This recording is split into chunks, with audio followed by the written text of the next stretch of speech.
सबसे शॉकिंग बात यह है कि जिस स्ट्रेच पर हम खड़े हैं यहाँ पर 26 जुलाई के आसपास प्रॉब्लम आई थी सरफेस एरिया में, जिसके बाद पूरा रिपेयर वर्क यहाँ पे कराया गया था, फिर से रोड बनाई गई थी और आज 8 दिन बीतने के बाद एक बार फिर से उसी स्ट्रेच पे प्रॉब्लम आई और फिर से यहाँ पर मरम्मत का काम किया जा रहा है। कानपुर से लखनऊ के बीच तेज रफ्तार सफर और बेहतर कनेक्टिविटी के बड़े बड़े दावों के साथ जिस एक्सप्रेसवे की शुरुआत हुई थी, आज वही एक्सप्रेसवे अपने उद्घाटन के महज 20 दिन बाद ही सवालों के घेरे में खड़ा हो गया है।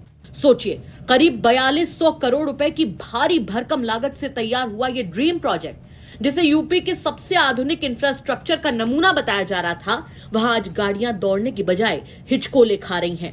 हैरान करने वाली बात यह है कि महज 20 दिन के अंदर इस एक्सप्रेसवे के अलग अलग हिस्सों में 5 से 6 बार मरम्मत का काम कराना पड़ा है। दरअसल कानपुर लखनऊ एक्सप्रेसवे पर एक बार फिर से सड़क की मरम्मत का काम जोरों पर है। यूपी तक की टीम जब ग्राउंड पर पहुंची तो उन्नाव के पास एक्सप्रेसवे की बेहद चिंताजनक तस्वीर सामने आई। उन्नाव में कोरारी टोल प्लाजा से करीब 1 किलोमीटर आगे लखनऊ की तरफ किलोमीटर संख्या 64 के पास सड़क की ऊपरी सतह अचानक दब गई और उसमें दरारें आ गई।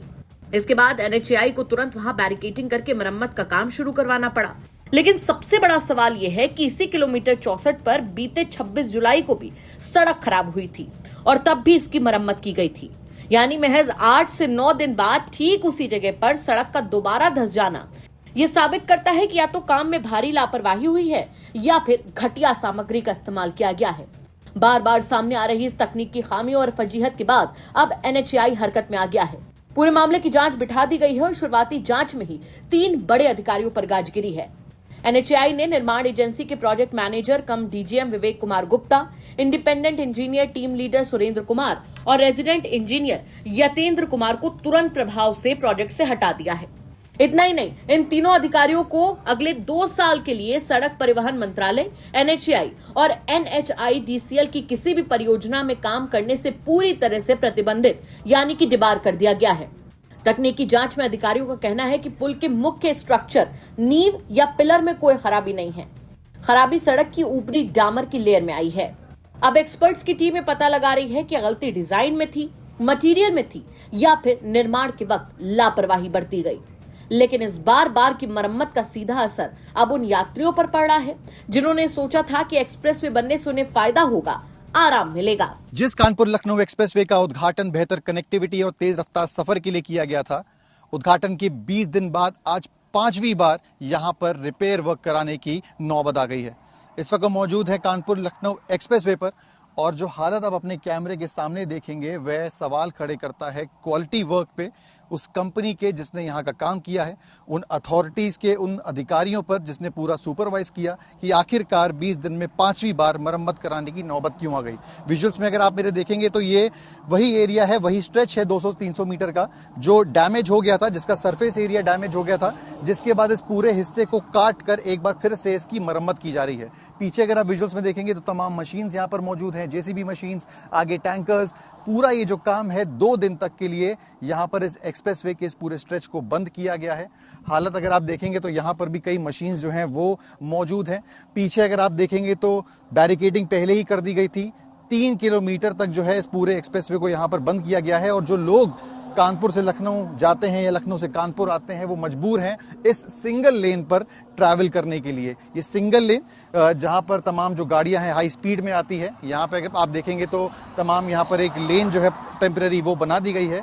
2 दिन के लिए पूरा जो एक्सप्रेसवे है इस पूरे स्ट्रेच को बंद किया गया है। यहाँ पे अगर आप देखेंगे तो किस तरीके से हालत यहाँ पर ख़राब थी। ये सरफेस एरिया है एक्सप्रेसवे का जो यहाँ से जाता है और उसके 6 से 7 इंच का गैप है कि जो नीचे तक इस पूरी रोड को खोदा गया है और उसके बाद यहाँ से इसके लेवल पर ये पूरी बनाई जा रही है। सबसे शॉकिंग बात ये है कि जिस स्ट्रेच पर हम खड़े हैं यहाँ पर 26 जुलाई के आसपास प्रॉब्लम आई थी सरफेस एरिया में, जिसके बाद पूरा रिपेयर वर्क यहाँ पे कराया गया था, फिर से रोड बनाई गई थी और आज 8 दिन बीतने के बाद एक बार फिर से उसी स्ट्रेच पे प्रॉब्लम आई और फिर से यहाँ पर मरम्मत का काम किया जा रहा है।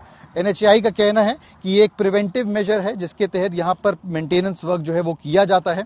साथ ही साथ डिफेक्ट लायबिलिटी पीरियड की भी उनके द्वारा बात कही गई कि किस तरीके से जो कंपनी है वो फ्री ऑफ कॉस्ट पूरा रिपेयर जो है वर्क वो करेंगी। लेकिन ऐसे में एक बड़ा सवाल उठता है कि क्यों आखिर उद्घाटन के मात्र 20 दिन बाद पहली बारिश के तुरंत बाद इतना रिपेयर वर्क, इतना कंस्ट्रक्शन यहाँ कराने की नौबत आ रही है।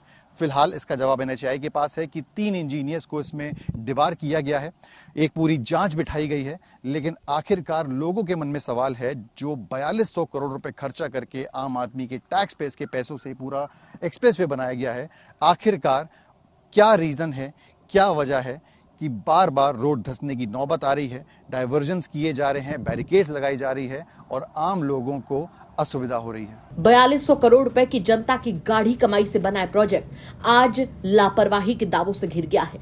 20 दिन में 5 बार सड़क का बंद होना सिर्फ एक तकनीकी खराबी नहीं, बल्कि निगरानी व्यवस्था और निर्माण की गुणवत्ता पर एक बहुत बड़ा सवालिया निशान है।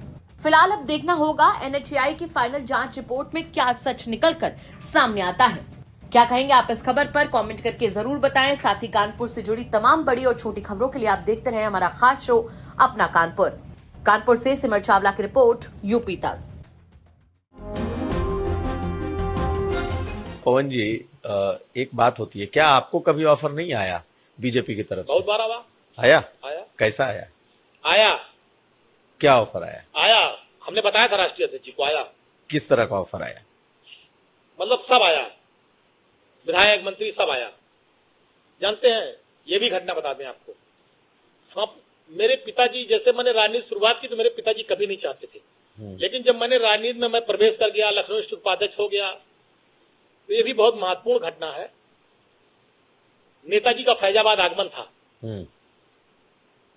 तो मैंने कहा कि आपको मेरे घर चलना। कहे हाँ चलेंगे तुम्हारे घर। मैं जेल से छूट के आया था, वही मेरे ऊपर गैंगस्टर और सारे मुकदमे दर्ज हुए थे बहन जी की सरकार में, उसके बाद मैं छूट के आया था। तो मैंने कहा आपको मेरे घर चलना। कहा चलेंगे। नेताजी मेरे घर आए, अंगूरीबाग कॉलोनी में। मेरी माता जी ने खाना बनाया था। नेताजी ने, जो मेरी माता जी ने बनाया था, पूड़ी सब्जी, दही कचौड़ी, दही बड़ा जो था, सब खाया। नेताजी ने बैठ के पूरा आराम से सब खाया, और खाने के बाद कहा कि और कुछ बना है? तो हमने मम्मी बुलाया अपनी माता जी को, तो उन्होंने पूछा क्या नाम है आपका? कहने मेरा नाम गीता। कहने बताइए कुछ और बना है? कहने जो बना था सब खिला दिया। फिर उन्होंने, मेरी माता जी ने कहा नेताजी से, ये पढ़ते लिखते नहीं है, क्या होगा इनका? नेताजी ने कहा पवन के कारण आज मुलायम सिंह यादव इस दरवाजे पर आए हैं, और देखना वो एक दिन वो भी आएगा। आज मेरे आने पे डीएम कप्तान बाहर खड़े हैं, एक दिन पवन भी आगे जाएगा, डीएम कप्तान भी बाहर खड़े होंगे, पवन बड़ा आदमी नेता बनेगा। और मुझे नेताजी ने बनाया, उस स्थान पे पहुंचाया। ऐसे थे धरती पुत्र मुलायम सिंह यादव जी। तो उसी दिन से मेरी माता पिता, मेरे पूरा परिवार का एक लगाव है नेताजी के परिवार से। जब ये सब बातें आई कुछ लोगों ने कि भाजपा ये सब, तो मेरे पिताजी ने तुरंत मुझको फोन किया, कहा जीवन में भूल न करना, जीवन में गलती न करना। ये चीजें मेरे पिताजी ने बहुत सख्ती से मुझसे बात कही थी, मैं बहुत ईमानदारी से आपसे कह रहा हूं।